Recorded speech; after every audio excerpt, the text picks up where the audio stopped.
আসসালামু আলাইকুম। আমি তোমাদের তানজিমুল ভাইয়া। আজকে আমরা পদার্থবিজ্ঞানের ক্লাস করব। পদার্থবিজ্ঞান ফার্স্ট পেপারের দ্বিতীয় চ্যাপ্টার ভেক্টর নিয়ে আলোচনা করব। আমাদের একাডেমিক বেসিসের ক্লাসগুলো শুরু হচ্ছে। আমরা পর্যায়ক্রমে একটার পর একটা ক্লাস দিব। আচ্ছা, যেহেতু আমরা প্রথম ক্লাসে আমরা আলোচনা করতে গেলে একদম শুরুর দিকে যে কথাটা আসে ভেক্টর চ্যাপ্টারে, সেটা হলো রাশি কাকে বলে। আচ্ছা, ভৌত জগতে আমরা যা কিছু পরিমাপ করতে পারি সেটাকে রাশি বলি। যদি কোনো কিছু পরিমাপ করা না যায় তাহলে সেটাকে আমরা রাশি বলতে পারি না। এখন তোমাদেরকে যদি আমি এক্সাম্পল দিয়ে এই ঘটনাটা বোঝাই, তাহলে বিষয়টা এরকম। তুমি খেয়াল করে দেখো যে মানুষের ধর্ম কিংবা বৈশিষ্ট্য কিংবা কোনো একটা জিনিসের সৌন্দর্য, ধরো কোনো একটা ছবি কতটা সুন্দর, এটা পরিমাপ করার নির্দিষ্ট কোনো স্কেল বা ওয়ে নাই। তুমি একটা ছবি কতটা সুন্দর কীভাবে পরিমাপ করবা? কারো কাছে ওই ছবিটা ভালো লাগতেও পারে, কারো কাছে ওই ছবিটা ভালো নাও লাগতে পারে। তাহলে এটা যেহেতু পরিমাপ করার নির্দিষ্ট কোনো ওয়ে নাই, তাহলে এই জিনিসটাকে আমরা রাশি বলতে পারবো না। যদি পরিমাপ করার ওয়ে থাকে তাহলে আমরা রাশি বলতে পারবো। যেমন সময় আমরা ঘড়ি দিয়ে পরিমাপ করতে পারি, আমরা দৈর্ঘ্য পরিমাপ করতে পারি স্কেল দিয়ে, বা ভর পরিমাপ করতে পারি। তাহলে যে জিনিসগুলো পরিমাপ করতে পারি ভৌত জগতে সেগুলোকে আমরা ভৌত রাশি বলি, আর যে জিনিসগুলোকে আমরা পরিমাপ করতে পারি না সেগুলোকে আমরা রাশি বলতে পারি না। এখন যেগুলোকে আমরা রাশি বলতে পারি সেগুলোকে আমরা কিছু বৈশিষ্ট্যের উপর নির্ভর করে এটাকে আমরা ডিভাইডেড করতে পারি। আচ্ছা, যেমন আমি যদি তোমাকে বলি নির্ভরশীলতার উপর ভিত্তি করে আমরা রাশিকে দুই ভাগে ভাগ করতে পারি। এই নির্ভরশীলতার উপর ভিত্তি করে যে রাশিকে দুই ভাগে ভাগ করতে পারি, এটা অবশ্য তোমাদের ক্লাস 9-10 থেকে জানা জিনিস। সেটা হলো এই যে মৌলিক রাশি, আরেকটা হচ্ছে যৌগিক রাশি বা যেটাকে আমরা লব্ধ রাশি বলি। ওই যে তোমরা মৌলিক রাশি 7টা পড়ছো, দৈর্ঘ্য, ভর, সময়, তাপমাত্রা, দীপন তীব্রতা, তড়িৎ প্রবাহ আর পদার্থের পরিমাপ। এই 7টা হলো মৌলিক রাশি। এই 7টার উপর ভিত্তি করে বাকি রাশিগুলো তৈরি করা যায়। যেমন তুমি যদি বলো বেগের কথা, স্মরণের পরিবর্তন হার, স্মরণ ভাগ সময় থেকে বেগ পাই। তারপরে তুমি যদি বলের কথা বলো, বল F = ma, ভর ইন্টু ত্বরণ। আবার তুমি যদি ত্বরণের কথা বলো তাহলে বেগের পরিবর্তন হার। তার মানে ওই যে মৌলিক রাশিগুলো কোনো না কোনোভাবে একত্রিত হয়ে এই রাশিগুলো তৈরি হয়, এদিকের রাশিগুলা। এই জন্য এই রাশিগুলোকে আমরা হচ্ছে যৌগিক রাশি বা লব্ধ রাশি বলি। আর এগুলোকে আমরা মৌলিক রাশি বলি।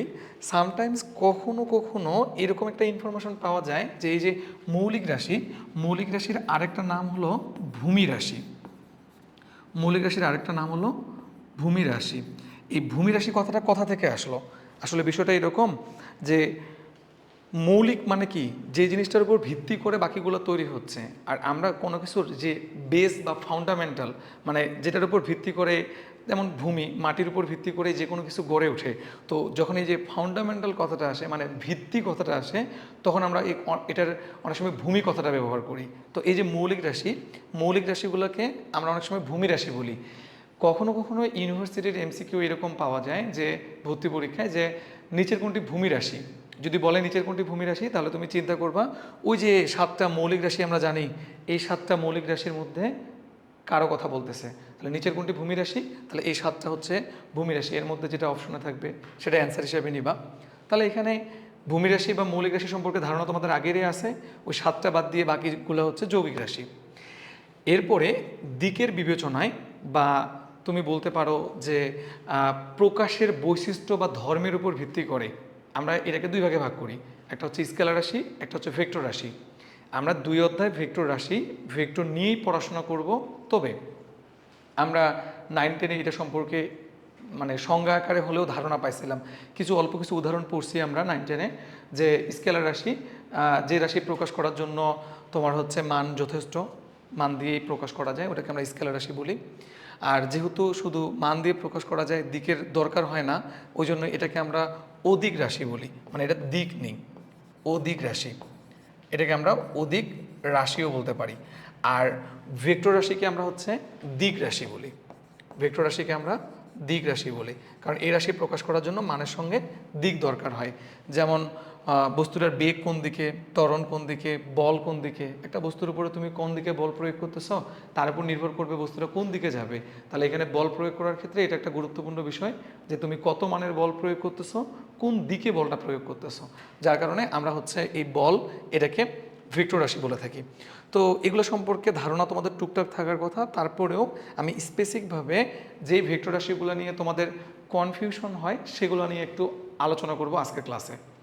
তোমরা হয়তো খুবই বেসিক যেগুলো জানো, যে দূরত্ব স্কেলার, এদিকে আবার স্মরণ ভেক্টর, আবার দূরত্বভাগ সময়কে আমরা দ্রুতি বলি, দ্রুতি স্কেলার। আবার স্মরণভাগ সময়কে আমরা হচ্ছে বেগ বলি, বেগ ভেক্টর, ত্বরণ ভেক্টর। তো কাজ স্কেলার। তো এগুলো খুবই বেসিক এক্সাম্পল, যেগুলো 9-10 থেকে পড়ছো, এগুলো তো তোমরা জানোই। আমি ওগুলো নিয়ে কথা বলতেছি না।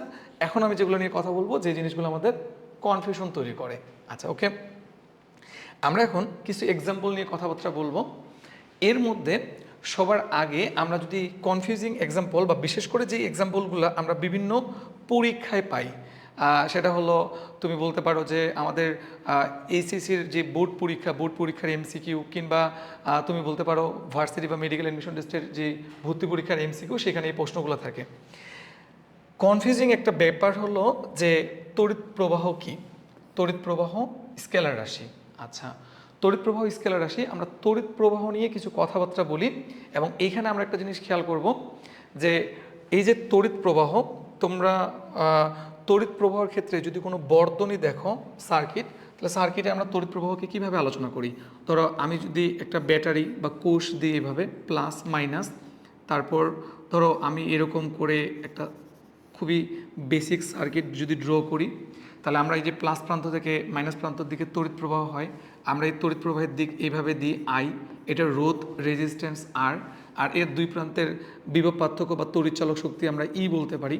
আচ্ছা, এখন এই যে তড়িৎ প্রবাহটা হচ্ছে, কত মানের তড়িৎ প্রবাহ হচ্ছে? আই মানের। কোন দিকে হচ্ছে? এই দিকে। দেখো, আমরা যদি সার্কিটটাকে এইভাবে ড্র করতাম, ওটা তো বেসিক সার্কিট ছিল। ধরো এদিক থেকে একটা রেজিস্ট্যান্সের ভিতর দিয়ে তড়িৎ প্রবাহ হচ্ছে, দেন এখানে আসার পর এটা দুইটা রাস্তায় ডিভাইডেড হয়ে যাচ্ছে, যেটাকে আমরা সমান্তরাল সংযোগ বলি রোধের। তারপরে এইভাবে দিয়ে আমরা যদি এরকম করে সার্কিটটা ড্র করি, তাহলে তুমি দেখো যে এখানে এটা প্লাস প্রান্ত, এটা মাইনাস প্রান্ত, তড়িৎ প্রবাহ এদিকে হবে, আই তড়িৎ প্রবাহ হচ্ছে। এই তড়িৎ প্রবাহটা এখানে আসার পর এই দুইটা রাস্তায় ভাগ হয়ে যাবে, কিছু এইদিকে, বাকি কিছু এইদিকে। এইদিকে যেটা তড়িৎ প্রবাহ যায়, মনে করো এটা হচ্ছে I1, আর বাকিটা এদিকে যায়, এটা হচ্ছে I2। এবং আমরা জানি যে এই তড়িৎ প্রবাহটা এখানে আসে দুই ভাগে ভাগ হয়েছে, তাহলে আমরা এখানে বলতে পারি I সমান সমান I1 প্লাস হচ্ছে I2। এবং এই দুইটা কারেন্ট আবার এখানে আসে, এই দুই পাশ থেকে আসে, এখানে একত্রিত হয়, আবার মেন কারেন্ট আই এর সমান হয়েছে, এই পাশ দিয়ে গেছে। তো এই যে আমরা তড়িৎ প্রবাহ দেখাচ্ছি, কোন দিকে কত মানের তড়িৎ প্রবাহ হচ্ছে, আমরা মান দেখাচ্ছি, বা মানটার মান কত, তড়িৎ প্রবাহটার মান কত, সেটা আমরা বের করতেছি। পাশাপাশি আমরা এটা দিক কোন দিকে, সেটা হচ্ছে এই সার্কিট দিয়ে তীর চিহ্ন দিয়ে ড্র করে দেখাচ্ছি। তো আপাত দৃষ্টিতে তুমি যদি খেয়াল করো, তোমার কাছে মনে হতে পারে যে তড়িৎ প্রবাহের মান এবং দিক আছে। তো আমরা তো জানি যে কোনো রাশির যদি মান ও দিক থাকে, তাহলে তাকে ভেক্টর রাশি বলা হয়।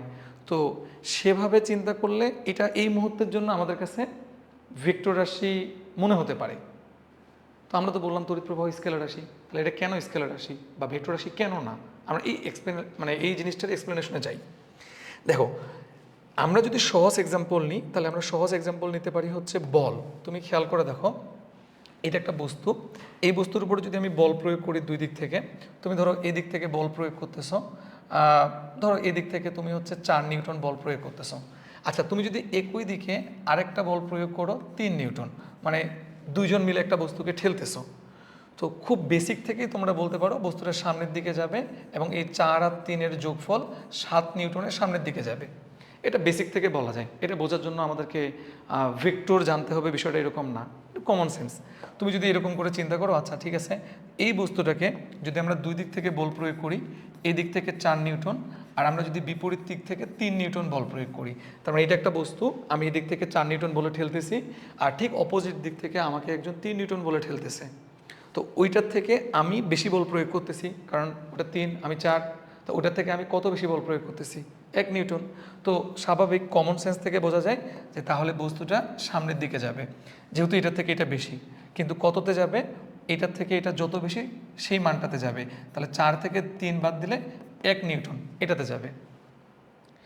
এটার বেলা কিন্তু আমাদের যোগ করে 7 নিউটন হয়েছিল রেজাল্টটা। আচ্ছা, আবার আমরা এই বস্তুটার ক্ষেত্রে যদি আরও একটা বিশেষ কেস চিন্তা করি, ধরো এবার আমরা একটা রশি দিয়ে, তোমার মনে করো একজন এদিকে টানতেছি 4 নিউটনে, আর তার সঙ্গে 90 ডিগ্রিতে আরেকজন 3 নিউটনে টানতেছি। তো খুব কমন সেন্স থেকে এটা বোঝা যায় যে এদিকে আর এদিকে টানলে বস্তুটা মাঝামাঝি কোনো একদিকে যাবে। কারণ প্রশ্ন হচ্ছে মাঝামাঝি কোন দিকে যাবে, কত মানের যাবে, এটা আমরা সামনে ভেক্টর যোগের যে লব্ধি বের করা যায় ওই কনসেপ্টটাতে এগুলোর সূত্র প্রমাণ সব কিছুই শিখবো। এখন যেহেতু প্রথম ক্লাস, হয়তো এগুলো তোমাদের ধারণা নেই, বাট আমি তোমাদেরকে যদি বলি তাহলে এটা মাঝামাঝি কোনো একদিকে যাবে, কত মানে যাবে সেটা বের করার নিয়মটা হচ্ছে √4² + 3², তার মানে 5 নিউটন। যদি বলো যে এটা এইভাবে কেন বের করলেন, 90 ডিগ্রি সূত্র এটা লব্ধি বের করার, আমরা 1 বা 2টা ক্লাস পরে যখন লব্ধি বের করতে শিখবো তখন এটা নিয়ে আলোচনা হবে। তো এখন আমি তোমাকে যদি বলি, দেখো প্রত্যেকটা ঘটনাতেই কিন্তু আমরা 4 নিউটন আর 3 নিউটন এই দুইটা বল প্রয়োগ করছি, কিন্তু এখানে আমরা রেজাল্ট পাইছি 7 নিউটন যোগফল। এখানে 4 আর 3-এর রেজাল্ট পাইছি আমরা হচ্ছে 1 নিউটন, কারণ এটা বিপরীত দিকে। এখানে আবার 4 আর 3-এর রেজাল্ট পাইছি আমরা 5 নিউটন, কারণ এটা 90 ডিগ্রিতে। তাহলে একই বল প্রয়োগের ফলেও আমরা এই রেজাল্টটাকে আমরা কিন্তু লব্ধি বলি। এই লব্ধি কিন্তু আমরা আলাদা আলাদা পাচ্ছি, এই রেজাল্ট বা লব্ধি আলাদা আলাদা পাচ্ছি, যেটাকে আমরা ভেক্টর যোগ বলি। এটা আলাদা আলাদা পাচ্ছি কিসের জন্য? দিকের জন্য। এখন দেখো, আমি যদি তোমাকে এখন তড়িৎ প্রবাহের কথা বলি, এই যে এটা তড়িৎ প্রবাহ, আমরা যদি এই সংযোগ বিন্দুটার কথা বলি, ধরো এই সংযোগ বিন্দুটাকে আমরা সার্কিটের নোড বলি। আচ্ছা, এই সংযোগ বিন্দুটার কথা যদি বলি, দেখো এই পাশ থেকে তড়িৎ প্রবাহ আসে দুইটা রাস্তায় গেছে, এদিক এবং এদিক। আর এদিকে তড়িৎ প্রবাহটা হচ্ছে I1 আর এদিকে তড়িৎ প্রবাহটা হচ্ছে I2। একটু আগে আমরা এটা বললাম। তাহলে এই যে সংযোগ বিন্দুটাতে এই পাশ দিয়ে কারেন্ট আসছে, দুই রাস্তায় ভাগ হয়েছে। তো তড়িৎ প্রবাহ যেটা আসে সেটা দুই রাস্তায় ভাগ হয়েছে বা দুই দিক থেকে আসে, একদিকে যুক্ত হয়েছে। তুমি যদি এটার কথা বলো যে দুই রাস্তা থেকে আসছে এবং একত্রিত হয়ে এদিকে গেছে, তাহলে এই মানটা কত হবে? এই দুটো যোগফলের সমান। আচ্ছা, এই পুরো সার্কিট না করে আমি শুধুমাত্র এই যে সংযোগ বিন্দুটার কথা বলতে চাচ্ছি। যদি এই শুধুমাত্র সংযোগ বিন্দুর কথা বলি, তাহলে তুমি চিন্তা করো, ধরো কোন একটা এরকম সংযোগ বিন্দুর কথা চিন্তা করো, যেটার এদিক থেকে 4 এম্পিয়ার কারেন্ট আসছে আর বিপরীত দিক থেকে মনে করো 3 এম্পিয়ার কারেন্ট আসছে। তাহলে দুই দিক থেকে আসে, যদি কারেন্টটা এই দিকে যায় তাহলে খুবই স্বাভাবিক ওই যে এটার মতো যে এই দুটোর যোগফল এটা সমান হবে। সো দুই দিক থেকে এসে এদিকে তড়িৎ প্রবাহটা হবে 4 আর 3 এর যোগফল 7 এম্পিয়ার। আচ্ছা, যদি এমন হইতো যে আমার এই দিক থেকে 4 এম্পিয়ার কারেন্ট আসলো আর উপর থেকে তোমার হচ্ছে 3 এম্পিয়ার কারেন্ট আসলো 90 ডিগ্রিতে, এবং দুইটার ফলে রেজাল্ট মানে সংযোগটা এদিকে, তড়িৎ প্রবাহটা এদিকে চলে গেল, তাহলে কিন্তু দুই পাশের কারেন্টটা এদিকে চলে যাচ্ছে। সুতরাং 4 + 3 এটা হচ্ছে 7 এম্পিয়ার। তড়িৎ প্রবাহের একক এম্পিয়ার 7 এম্পিয়ার কারেন্ট যাচ্ছে। আচ্ছা, এখন আমি যদি আরও একটা ঘটনা চিন্তা করি, ধরো এদিক থেকে একটা তার আসছে, এদিক থেকে একটা তার আসছে, এটাতে তোমার হচ্ছে 4 এম্পিয়ার আর এটাতে হচ্ছে 3 এম্পিয়ার, আর যার ফলে এদিকে তড়িৎ প্রবাহটা হয়েছে। তো এদিকে তড়িৎ প্রবাহটা হলে দুটো সংযোগ থেকে এদিকে যাবে, এটাও কিন্তু তোমার 7 এম্পিয়ার হচ্ছে। তো তুমি এখানে দেখো, এটার বেলা রেজাল্ট আমরা ভিন্ন ভিন্ন পাইছিলাম। এটার বেলা দুইটা একই দিকে, তার মানে 0 ডিগ্রি ছিল। এটার বেলা দুইটা বিপরীত দিকে 180 ডিগ্রি ছিল। এটার বেলা 90 ডিগ্রি ছিল, এবং বিভিন্ন কোণের জন্য রেজাল্টগুলো বিভিন্ন। কিন্তু তুমি খেয়াল করো তো, তড়িৎ প্রবাহের বেলা এদের মধ্যবর্তী কোণ 180 ডিগ্রি, বিপরীত দিক থেকে আসছে, কিন্তু রেজাল্ট 7 নর্মাল যুগ। আবার তুমি যদি এটার কথা বলো, তাহলে এরা মধ্যবর্তী কোণ 90 ডিগ্রি, কিন্তু তুমি দেখো রেজাল্ট আবার ওই 7ই। তুমি যদি এটার কথা বলো, ধরো এটা অনুমান করে বোঝানোর জন্য ধরলাম যে এই কোণটা হচ্ছে 30 ডিগ্রি, তাহলে 30 ডিগ্রিতে আসলেও রেজাল্ট কিন্তু ওই ঘুরে টুরি 7ই হচ্ছে। তো ভেক্টর রাশি তো দিকের উপর নির্ভর করে, এই দিক চেঞ্জ হয়ে যাওয়ার কারণে তো রেজাল্ট চেঞ্জ হয়ে যাচ্ছে বা চেঞ্জ হয়ে যাওয়ার কথা। বাট তুমি যদি এটার কথা খেয়াল করো, তাহলে এটা কিন্তু দিক বিভিন্ন হলেও আমার এখান থেকে রেজাল্ট চেঞ্জ হচ্ছে না, তার মানে দিকের উপর নির্ভর করতেছে না। তো তড়িৎ প্রবাহের যে দিকটা দেখাচ্ছি, এই দিকটা সাধারণত কোন দিকে ইলেকট্রনের ফ্লো হয় সেটা, এটা ভেক্টরের দিক না। মানে বল যেমন ভেক্টর রাশি, এটা যেমন দিকের উপর নির্ভর করতেছে, তড়িৎ প্রবাহ তেমন দিকের উপর নির্ভর করে না। তড়িৎ প্রবাহ যেহেতু এই দিকের উপর নির্ভর করে না, বা ভেক্টরের যে সূত্রগুলা সেই সূত্রগুলা মানে না, এই জন্য আমরা তড়িৎ প্রবাহকে ভেক্টর রাশি বলতে পারি না, এটাকে আমরা স্কেলার রাশি বলি। তাহলে এখান থেকে একটা কনসেপ্ট আমাদের তৈরি হলো, সেটা হলো যে কোনো ভৌত রাশির যদি মান এবং দিক থাকে, কিন্তু ও যদি ভেক্টরের সূত্রগুলো না মানে, তাহলে তাকে আমরা ভেক্টর রাশি বলতে পারবো না। তো যদিও আমাদের বইয়ে বা আমরা সংজ্ঞাটা খুব সহজভাবে লিখি যে কোনো ভৌত রাশি প্রকাশ করার জন্য যদি মান ও দিকের দরকার হয়, তাহলে ওটাকে ভেক্টর রাশি বলা হয়। তো এই সংজ্ঞাটা পুরোপুরি অ্যাপ্রোপ্রিয়েট না। বিষয়টা হচ্ছে মান ও দিক লাগবে, পাশাপাশি তাকে ভেক্টরের যে বিভিন্ন সূত্রগুলো আছে বা ভেক্টর যুগের যে সূত্রগুলো আছে সেই সূত্রগুলো মানতে হবে। যদি সে ভেক্টর যুগের সূত্র মানে তাহলেই ভেক্টর রাশি বলা যাবে। যেমন বল ভেক্টর রাশি, বাট তড়িৎ প্রবাহ মানে না। দেখে তড়িৎ প্রবাহ স্কেলার রাশি। আরেকটা কনফিউজিং উদাহরণ নিয়ে আমাদের আলোচনা বেশি হয়, সেটা হলো চাপ। চাপ কি? চাপ স্কেলার রাশি, কিন্তু চাপের যদি সংজ্ঞা পড়ো তাহলে চাপের সংজ্ঞাটা এরকম যে একক ক্ষেত্রফলের উপর লম্বভাবে প্রযুক্ত বলকে আমরা হচ্ছে চাপ বলি। তো সংজ্ঞার মধ্যে দেখো, একক ক্ষেত্রফলের উপর লম্বভাবে প্রযুক্ত বল কোন দিকে? লম্ব দিকে। তো আপাত দৃষ্টিতে তোমার মনে হতে পারে যে চাপের তো তাহলে দিক আছে, যে আমরা লম্ব দিকে বলতেছি ওটা তো তাহলে দিক, তাহলে চাপ একটা ভেক্টর রাশি। বাট না, চাপ স্কেলার রাশি। তাহলে চাপের বেলা ঘটনাটা কি ঘটে? আচ্ছা, এই চাপ বোঝানোর জন্য যে আলোচনাটা করব, এই আলোচনাটা একটু অ্যাডভান্স হয়ে যাবে, তোমাদের যাদের বোঝার জন্য একটু অসুবিধা মনে হবে। তোমরা যদি পরবর্তী ক্লাসগুলোতে ওই টপিকটা আলোচনা যখন আবার হবে রিপিট, তখন তোমরা ভালো মতো বুঝতে পারবা। তো চাপ জিনিসটাকে কনসেপ্ট ক্লিয়ার করার জন্য আমি এটা একটু ডিপলি আলোচনা করে দিচ্ছি। প্রথমবার যারা এই চ্যাপ্টার পড়তেছো তাদের জন্য একটু অসুবিধা হতে পারে। ধরো আমি যদি তোমাকে বলি এটা হচ্ছে ভূমি, এখানে আমরা একটা বস্তু দিয়ে এর উপরে বল প্রয়োগ করতেছি। আচ্ছা, এই বস্তু দিয়ে বল প্রয়োগ করতেছি ধরো মাটিতে। তো এদিকে আমরা বল প্রয়োগ করতেছি সে 10 নিউটন। 10 নিউটন বল প্রয়োগ করতেছি। আর এই যে অংশটা টাচে আছে, ধরো এই টাচে থাকা অংশটার ক্ষেত্রফল তোমার 2 মিটার স্কোয়ার ধরে নিলাম। তাহলে এটা হচ্ছে বল আর এটা হচ্ছে টাচে থাকা অংশের ক্ষেত্রফল। তো 2 মিটার স্কোয়ারে 10 নিউটন বল কাজ করে, তাহলে 1 মিটার স্কোয়ারে কত বল কাজ করবে সেটাই হচ্ছে চাপ। পি সমান সমান F/A, সেক্ষেত্রে আমরা 10/2, যেটাকে আমরা হচ্ছে 5 নিউটন পার মিটার স্কোয়ার বলি বা পেস্কেল বলতে পারি। এটা হচ্ছে চাপ। আচ্ছা, এটা তোমাদের জানার কথা, এটা নিয়ে কোনো সমস্যা থাকার কথা না। এখন কথা হচ্ছে এই এখনকার জিনিসটা ভালো করে বুঝো। যদি সেম আমি এই জিনিসটাকেই তোমার এই মাটির উপরে এভাবে বল প্রয়োগ করতাম, তো এবার বল প্রয়োগ করার সময় ধরো আমি যদি এইভাবে তির্যকভাবে বল প্রয়োগ করি, এই বরাবর সেম 10 নিউটন বল প্রয়োগ করতেছি, কিন্তু এবার সোজা না। এবার হচ্ছে আমরা বল প্রয়োগ করতেছি, ধরো এই বল প্রয়োগের এটার কথা যদি বলি, তাহলে এবার আমরা বল প্রয়োগ করতেছি এই যে অনুভূমিক যদি বলি, এই যে এটা যদি অনুভূমিক বলি, তাহলে এই পাশের কোণটা মনে করো 60 ডিগ্রি, মনে করো 60 ডিগ্রি। তার মানে সোজা বল প্রয়োগ না করে 60 ডিগ্রি অনুভূমিকের সঙ্গে 60 ডিগ্রি কোণে যদি আমি বল প্রয়োগ করি 10 নিউটন, এবং আগেরটার মতোই যদি এর টাচে থাকা অংশটার ক্ষেত্রফল 2 মিটার স্কোয়ার হয়, তাহলে এটা চাপের মানটা কত? আচ্ছা, এটা চাপের মানটা কত? এখানে তোমাকে একটা জিনিস খেয়াল করতে হবে, সেটা হচ্ছে আমাদের এই যে ভেক্টরগুলা এটা দুইটা উপাংশে ভাগ হয়ে যায়। আমরা একটা টপিকই পড়বো ভেক্টর বিভাজন বা উপাংশে বিভাজন, তখন এই কনসেপ্টটা খুব ডিটেলস ক্লিয়ার হবে। তারপরেও এখন বোঝানোর জন্য তোমাদেরকে কিছু জিনিস আমি বুঝাই। আচ্ছা, তুমি চিন্তা করো তো, আমরা যখন ওই যে ট্রলি ব্যাগ বা লাগেজ টানি, ট্রলি ব্যাগ বা লাগেজ যখন টানি, ধরো এই যে ট্রলি ব্যাগে এই যে ট্রলি ব্যাগ চাকা থাকে আর এভাবে হাতলটা থাকে, আমরা এই হাতলটা বরাবর এই বরাবর বল প্রয়োগ করি। তো ট্রলি ব্যাগ যখন আমরা হাতলটা দিয়ে এই বরাবর বল প্রয়োগ করি, তোমাকে বলো তো এই বরাবর টানলে ট্রলি ব্যাগটা কি তুমি যেদিকে টানো সেদিকে আসে, নাকি তুমি যখন ট্রলি ব্যাগটা টানে সামনে আগাও তখন তোমার সাথে সাথে অনুভূমিক বরাবর সামনে আগায়? অবশ্যই অনুভূমিক বরাবর সামনে আগায়, যেদিকে টানি সেদিকে তো উঠে আসে না। তাহলে তুমি বল তো প্রয়োগ করতেছো এই বরাবর, তাহলে ওটা তো এই বরাবর উঠে আসে না, ওটা তো যায় সামনের দিকে। এখানে কি ঘটনা ঘটে? এখানে আমার যে প্রযুক্ত বলটা এটা 2 ডাইমেনশনে ভাগ হয়ে যায়। তার মানে আমি এইদিকে যে F বল প্রয়োগ করতেছি, ধরো F বল যদি 10 নিউটন হয়, তাহলে এটা 2টা ডাইমেনশনে ভাগ হয়ে যায়, একটা এক্স অক্ষ বরাবর, একটা ওয়াই অক্ষ বরাবর।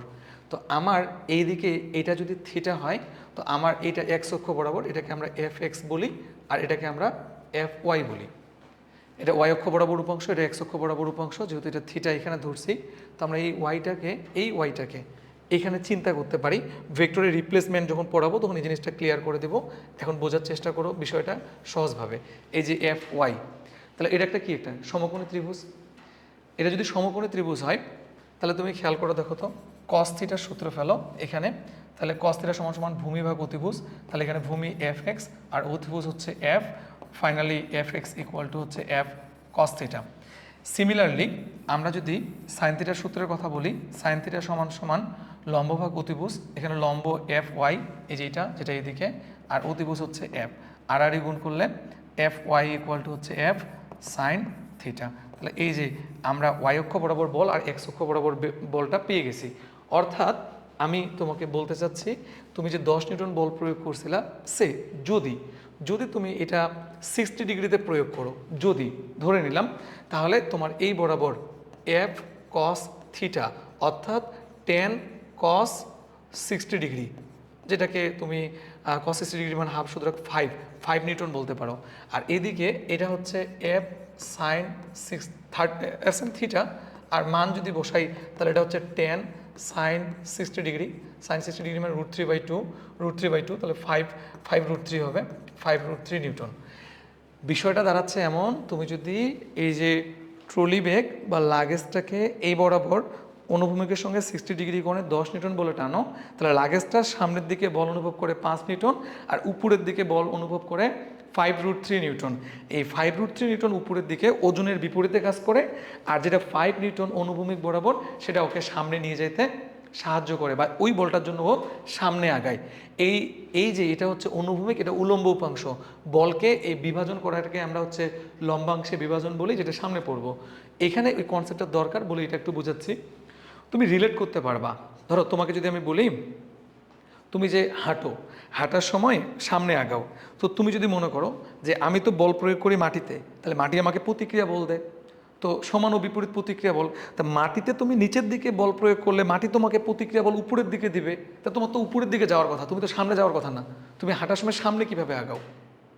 আমরা হাঁটার সময় সামনে আগাই, কারণ আমরা যখন হাঁটি তখন আমরা সামনের দিকে ঝুঁকে একটা সামনে যে পাটা রাখি ঝুঁকে, সেই পাটা দিয়ে ব্যালেন্স করি, পিছনের পাটা দিয়ে মাটিতে একটা বল প্রয়োগ করি বাঁকাভাবে। আর এই বাঁকাভাবে বল করার কারণে মাটি আমাকে একটা প্রতিক্রিয়া বল দেয় বাঁকাভাবে।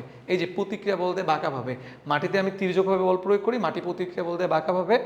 এটা দুইটা অংশে ভাগ হয়ে যায়, অনুভূমিক উলম্ব।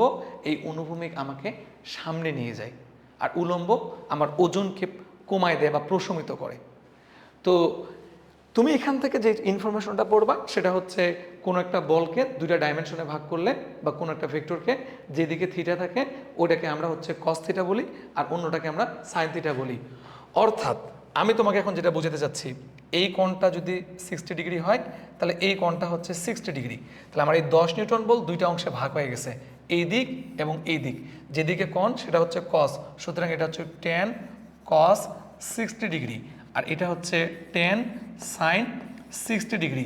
এখন প্রশ্ন হচ্ছে যে আমার চাপের মানটা কত? F/A। এই চাপটা হচ্ছে লম্বভাবে প্রযুক্ত বল। দেখো আমি 10 নিউটন বল প্রয়োগ করছিলাম, কিন্তু এটা বাঁকাভাবে ছিল।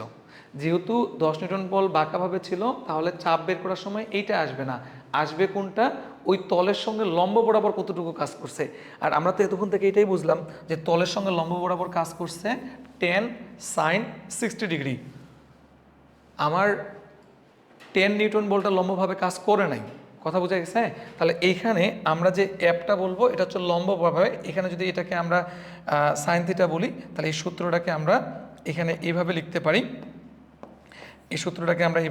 পারি, যে এফ সাইন থিটা বাই এ, আর এটা হচ্ছে 10 সাইন 60 ডিগ্রি বাই এর মান হচ্ছে 2।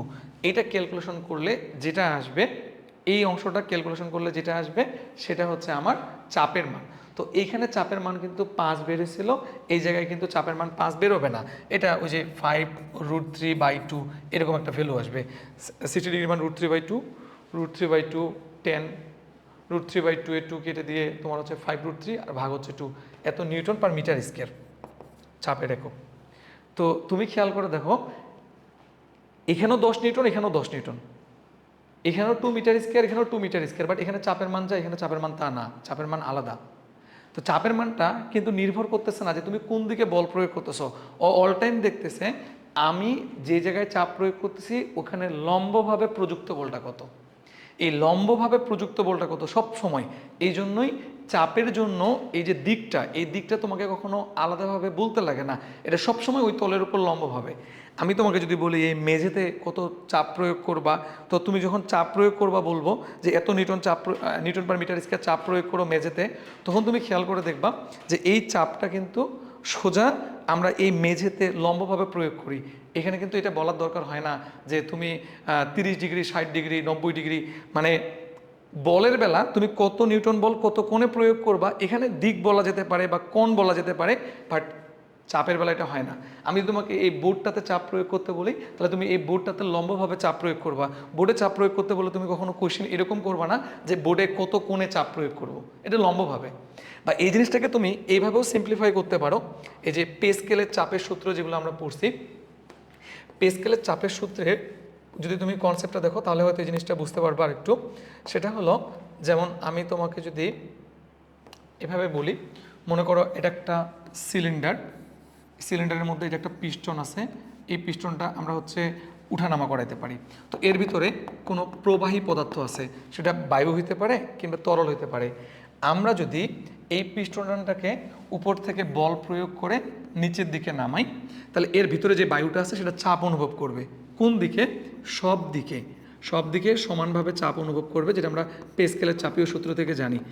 এখন কথা হচ্ছে, এই যে সিলিন্ডারটা যে শেপের, যেখানে মানে দেয়ালটা, সিলিন্ডারের দেয়ালটা যেখানে যেভাবে আছে সবসময় চাপটা ওর সঙ্গে 90 ডিগ্রিতে। যদি এটা এলোমেলো শেপের হইতো তাহলে ওইটা ওই ওই জায়গাতে দেয়ালটা যেভাবে আছে তার সঙ্গে 90 ডিগ্রিতে, তাহলে চাপের দিকটা পূর্ব নির্ধারিত। এটা প্রকাশ করার জন্য আমার দিক দরকার পড়ে না, এই জন্য চাপটাকে আমরা হচ্ছে স্কেলার রাশি বলি।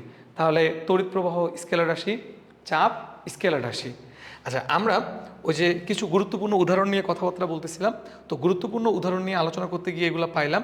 দেখো এখানে একটা কথা আছে, সেটা হলো টেনসর রাশি। আচ্ছা, এই টপিকটাতে পরে আসতেছি, আমরা উদাহরণগুলোর বিষয়গুলো আগে ক্লিয়ার করে নিই। আমরা তড়িৎ প্রবাহ স্কেলার রাশি এটা নিয়ে আলোচনা করলাম, আমরা হচ্ছে চাপ স্কেলার রাশি এটা নিয়ে আলোচনা করলাম। এখন তুমি খেয়াল করে দেখো, তোমরা স্থির তড়িৎ অধ্যায় যখন 9-10-এ পড়ছো তখন এই জিনিসগুলো পড়ছো যে বিভব, ওই যে কোন একটা চার্জিত বস্তু, মনে করো যে তড়িতের কথা যদি বলি, ধরো এটা একটা চার্জিত বস্তু, এই চার্জিত বস্তুর চারপাশে যতদূর পর্যন্ত ওর প্রভাব বিস্তার করতে পারে ওটাকে আমরা তার ক্ষেত্র বলি।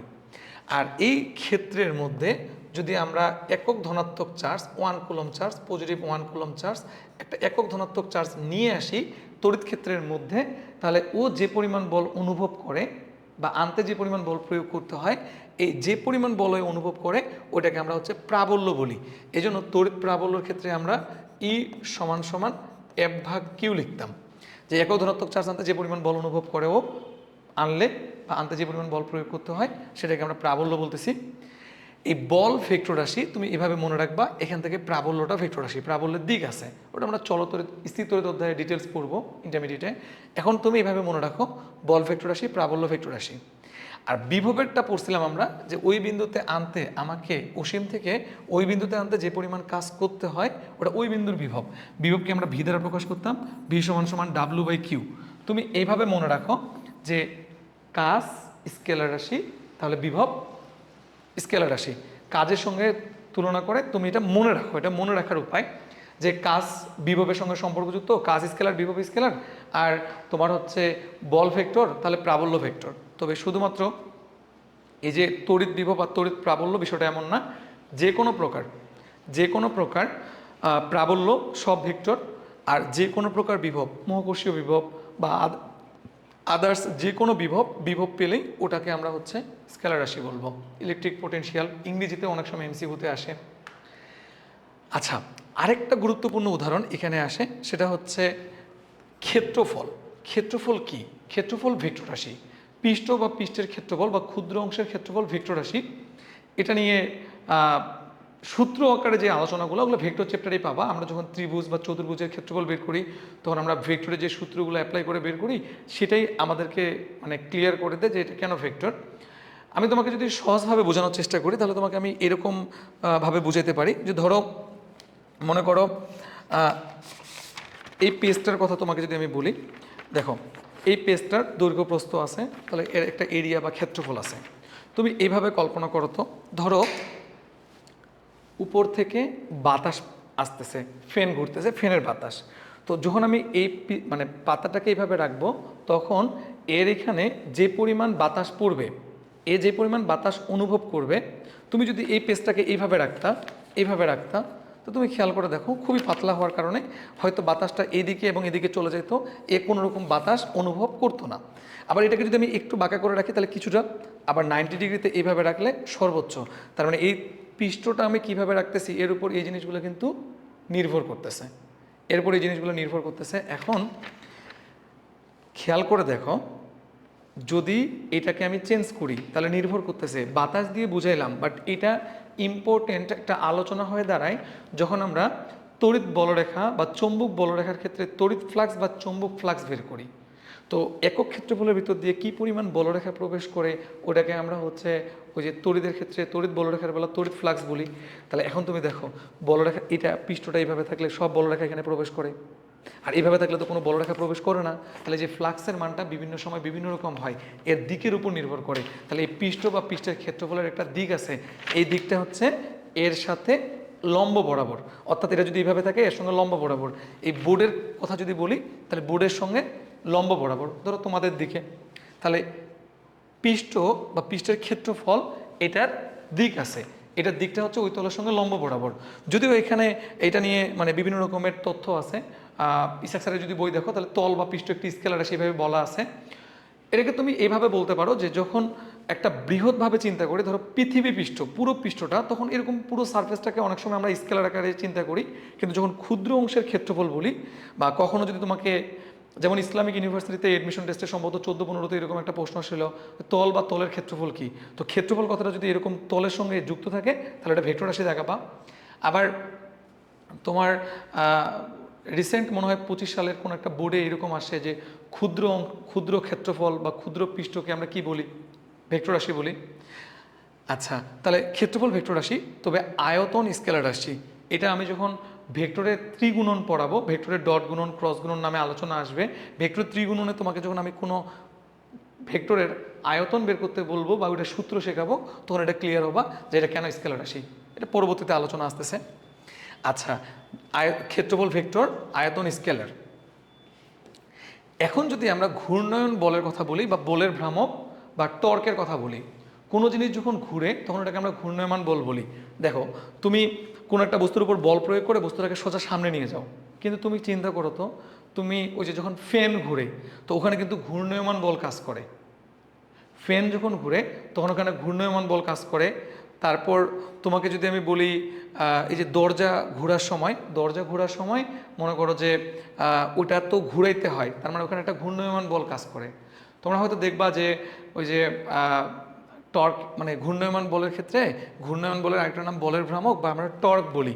টর্ক কথাটার সঙ্গে তোমরা অনেক সময় না বুঝলেও শোনার কথা, বিশেষ করে ধরো কোনো বাইক, মানে গাড়ির ইঞ্জিনের স্পেসিফিকেশনে দেখবা ওই গাড়ির ইঞ্জিনটার ক্ষমতা কত হর্স পাওয়ার সেটা লেখা থাকে, পাশাপাশি ওইটার টর্ক কত এটা লেখা থাকে। মানে হর্স পাওয়ার এবং টর্ক দুইটা থেকে আমরা অবজার্ভ করতে পারি।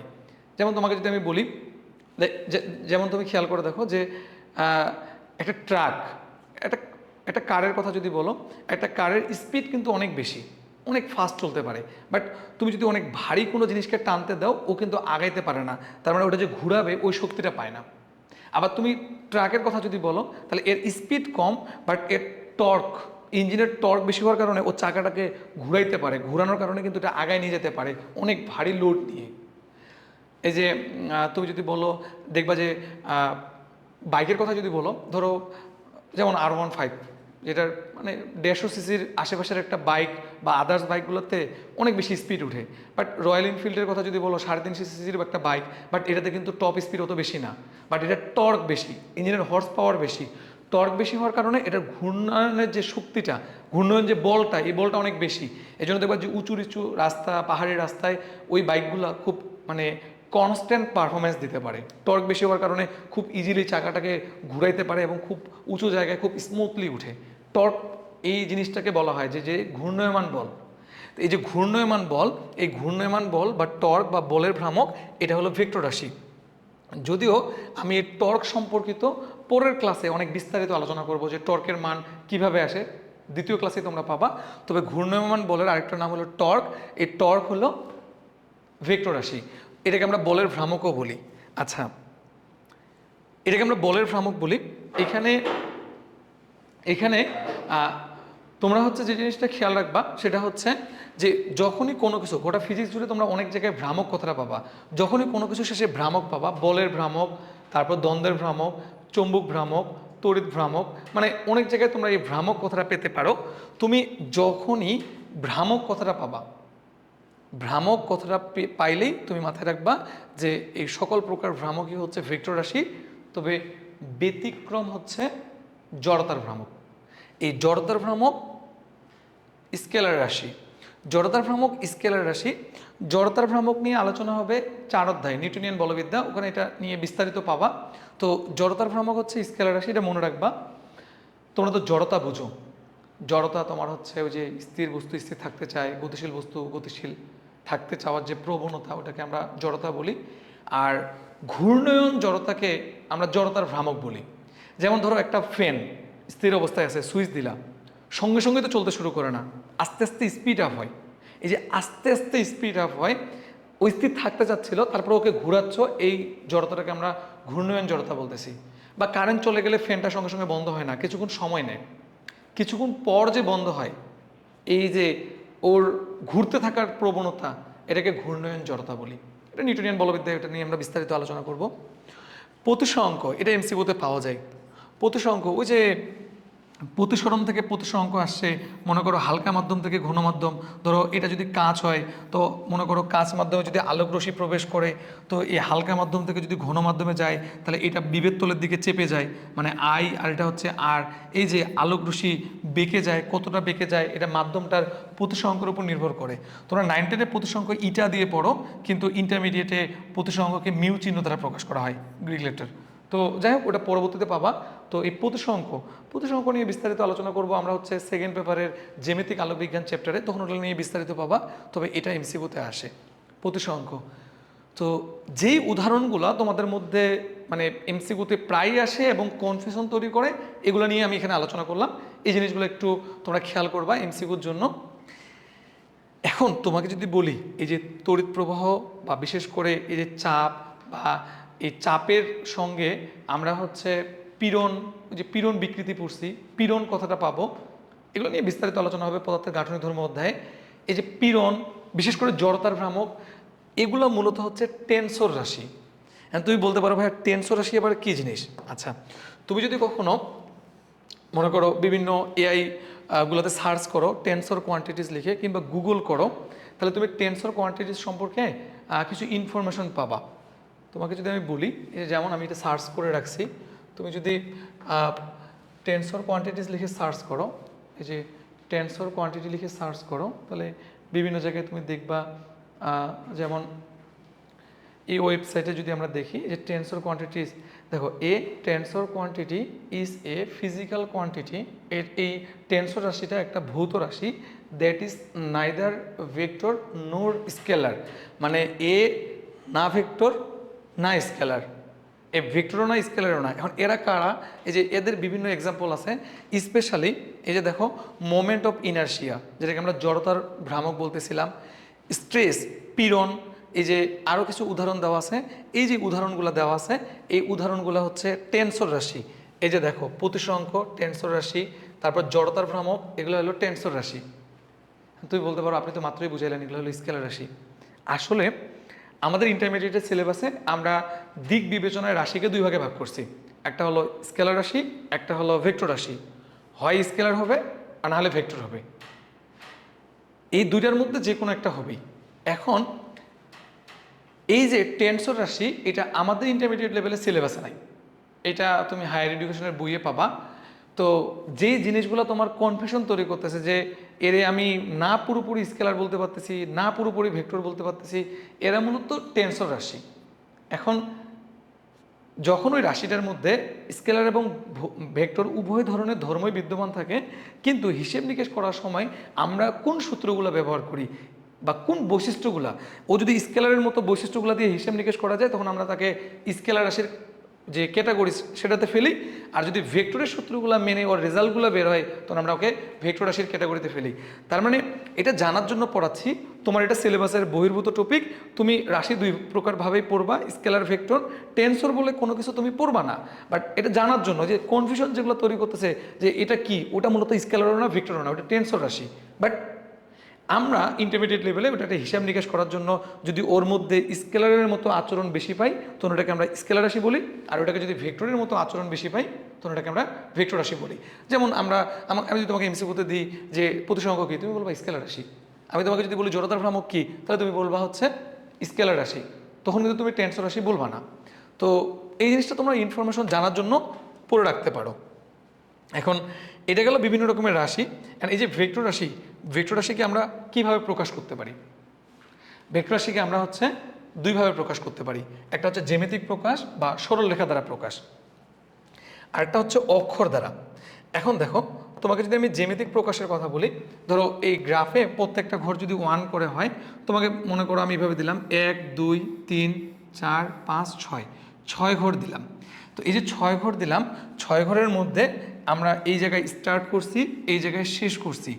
আমরা যেখান থেকে শুরু করি ওটাকে আমরা হচ্ছে পাদবিন্দু বা আদিবিন্দু বা পা, যেটাকে আমরা টেল বলি, তবে বহুল প্রচলিত হচ্ছে ভেক্টরের এটা হচ্ছে পাদবিন্দু।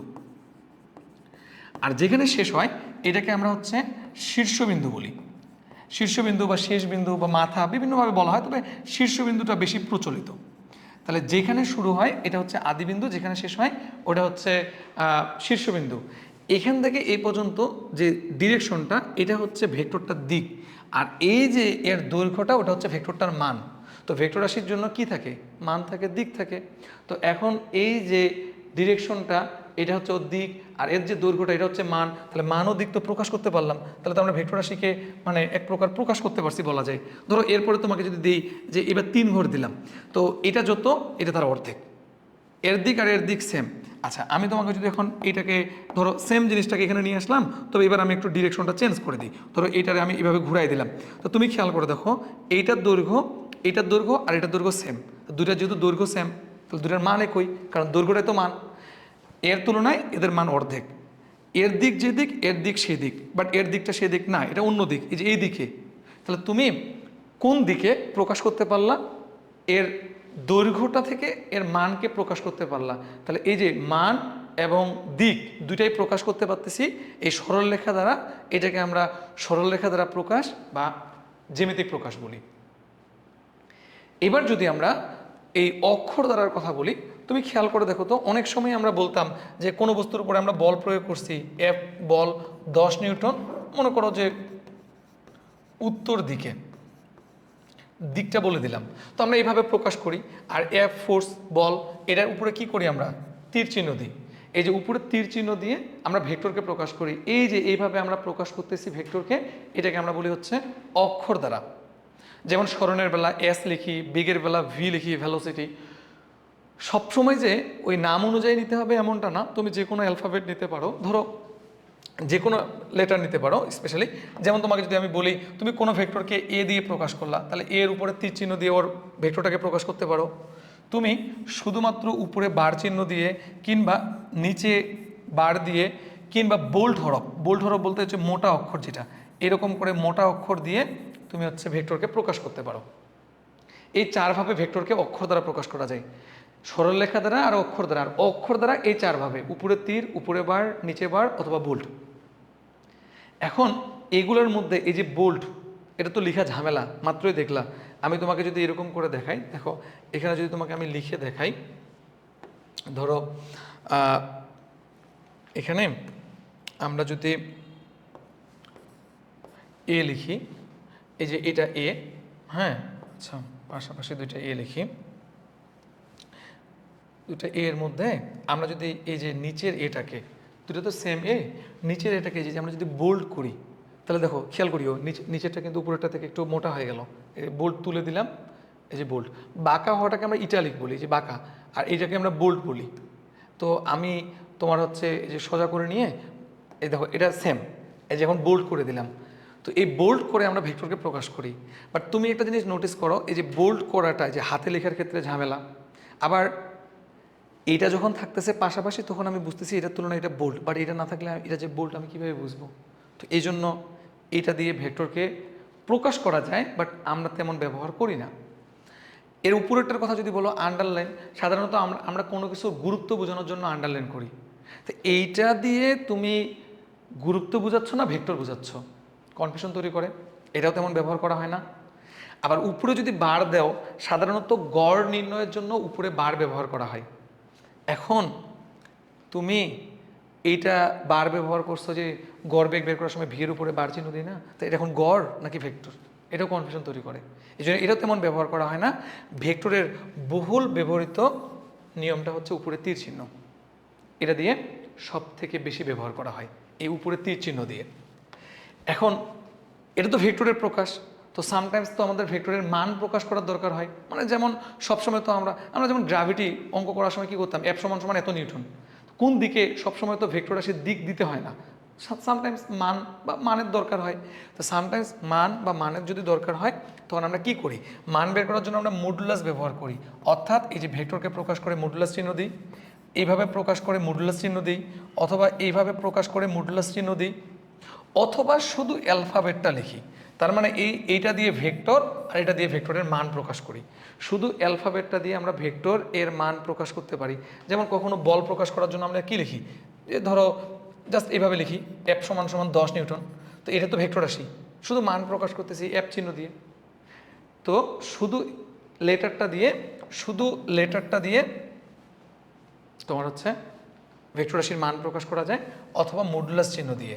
মান প্রকাশ করার জন্য বহুল ব্যবহৃত এই দুইটা, আর ভেক্টরকে প্রকাশ করার জন্য বহুল ব্যবহৃত এইটা। তাহলে ভেক্টর রাশিকে দুইভাবে প্রকাশ করা যায়, জ্যামিতিক প্রকাশ বা সরলরেখা দ্বারা, আর আরেকটা হচ্ছে অক্ষর দ্বারা। আর অক্ষর দ্বারা তোমার হচ্ছে 4 ভাবে, এই যে, আর মান হচ্ছে মডুলাস দিয়ে বা অ্যালফাবেটটা লিখে। এইভাবে আমরা ভেক্টর রাশিকে প্রকাশ করতে পারি। তাহলে রাশি কাকে বলে, স্কেলার রাশি কাকে বলে, ভেক্টর রাশি কাকে বলে, বা ভেক্টর রাশি কখন বলা যাবে, এগুলো নিয়ে বিস্তারিত আলোচনা করলাম। খুবই গুরুত্বপূর্ণ কিছু এক্সাম্পল নিয়ে আলোচনা করলাম। পাশাপাশি ভেক্টর রাশিকে কীভাবে প্রকাশ করা যায় এটা নিয়ে আলোচনা করলাম। আমাদের প্রথম ক্লাসের মোটামুটি আলোচনার বিষয় এগুলো ছিল। দ্বিতীয় ক্লাসে আমরা পরবর্তী টপিকগুলো নিয়ে আলোচনা করব। স্কেলার রাশি ভেক্টর রাশির পার্থক্য সেটা নিয়ে আলোচনা করব, এবং ওই যে ঘূর্ণায়মান বল টর্ক এটা নিয়ে আলোচনা করব, এবং বিশেষ ভেক্টরের আলোচনায় চলে যাব। তো তোমাদের আজকের ক্লাস এ পর্যন্তই, পরবর্তী ক্লাসে দেখা হচ্ছে। আজকে পর্যন্তই, আল্লাহ হাফিজ।